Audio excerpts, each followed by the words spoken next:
Унгарската полиција изминатиот викенд открила тунел под жичана ограда на унгарско-српската граница. Бил спречен и легален премин на повеќе од 300 мигранти во неколку акции. Тунелот во должина од 24 метри бил откриен во соработка со српската армија во близина на унгарскиот град Морахал и најверојатно бил користен за нелегален влез на мигрантите во Унгарија, од каде заминуваат во Западна Европа. Ова е трет подземен премин под оградата откриен во последната година во тој регион, пренесува РТС. Граничната полиција уапсила 54 лица кои се обиделе да ја прескокнат или да ја пресечат жичаната ограда на унгарско-српската граница, а 258 мигранти биле пронајдени во граничната зона без документи. Повеќето од нив се од државите на Блискиот Исток.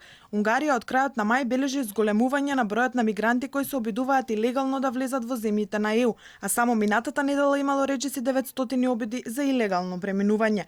Унгарските власти повторуваат дека Унгарија нема да ја отстрани оградата на унгарско-српската граница и ќе ја заекне одбраната на Шенген зоната со цел да ги спречи мигрантите илегално да влезат на територијата на Европската унија.